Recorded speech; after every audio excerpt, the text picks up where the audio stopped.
I didn't grow up around white folks. Mm-hmm. Even though I'm working with Rams, shouts out to Rams. White people just didn't exist in my world. They were on TV. They were Bob Ross. They were fucking, Mr. Rogers. I grew up in an all black neighborhood on an all black side of town with all black schools. They had 3 white teachers my whole life. But Dan Rather was one of the white, him and Walter Cronkite would pop up. And I was just like, man, it's Dan Rather. School will be cool. We get it. And I saw you in an interview. You'd be unshaken, no matter how people are, and you'd be like, oh, okay, but let me, and it wasn't a challenge back. Ego wasn't in it. It was a real search for truth. At what point do you realize, like, I'm a journalist? And this is going to make sense with the next question. But at what point do you get more than radio? I'm journaling the times that are now and making sure that people understand on the other side of the question, this answer can affect the world in a bigger way than just, a few hours in the morning. I never ever looked at myself as a journalist and still don't. But to that point you just said about, capturing a moment in time, I always knew that that's what that was. Like I said, when I sat down with the Honorable Minister Louis Farrakhan in 2005, I recorded that whole thing. That recording wasn't a thing back then. I took pictures. I still have that audio just because I didn't know if I was ever going to be able to talk to somebody like the minister ever again. But I did that with every single. I go to my mom's house right now. She got cassette tapes of me air checks. So you've interviews. Always been a journalist.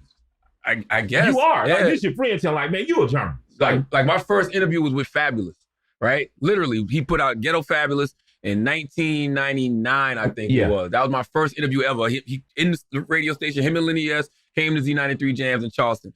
I remember the first, real conversation I had with somebody was actually Little John. Yeah. And it was a phone conversation. He called in. I forgot he was promoting the Bia Bia album because that's when he had he was holding the Confederate flag in the video. Yeah. And I asked him about that because I'm from South Carolina. The Confederate flag is that's a form of white supremacy. In Georgia, we never gave a shit. We always looked at them like losers. And he explained it to me, if I remember correctly at the time, he explained it to me like, we're taking the power back the same way we took the power back with the N-word. And I was like, okay, I can understand that because there was actually a crew in Charleston, South Carolina, Flavor Entertainment.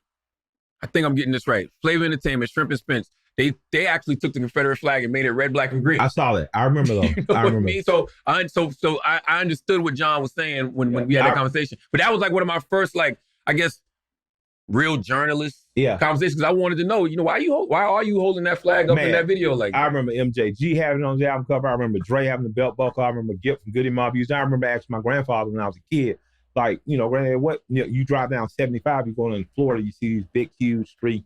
He said, shit, you don't give a damn about no poor-ass cracker waving no loser flag. Man. And it just, when he said it just wiped all fear from me. I was just like, damn, first of all, they are poor. I wouldn't switch places with the person in the trailer park to save my life. That's right. And secondly, it's a loser's flag. And after that, I just never had, it never was a thing. It's so interesting, right? You said Ramsey, you said you just met Ramsey. My first white friend is a guy named Thomas Evans, still my partner to this day. Yeah. Thomas used to live right by us on the dirt road in Moncks Corner, South Carolina. And his stepfather name was Jimbo. And so my dad and Jimbo used to hang out with each other and we'd just be sitting around. I don't even know if Thomas remembers this, but you'll see somebody come down the dirt road or be in town with a Confederate flag and both of them, his white stepdaddy and my dad be like, look at them crackers. Yeah. You know what I'm saying? So my mindset was always about class. Yeah. Of course we understand the underlying issues with race, but it was literally all about class because on that dirt road, it was black people, it was white people to the right of us, and all the black people was to the left of us. And everybody was poor. I think and eventually racism is going to be solved in this country, I think it gets solved by poor and working class white and black people.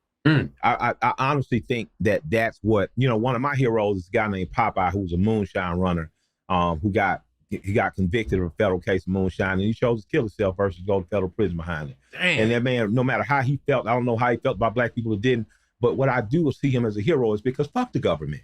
The government can't say this is liquor to sell because they put a fucking tap on it. If I can create this liquor in my backyard and sell this to my neighbors, I should be able to do this. Yeah. Because there are mafias and Gestapos that literally just run the liquor business in this country if you've done any business. So I'm like... the Kennedys.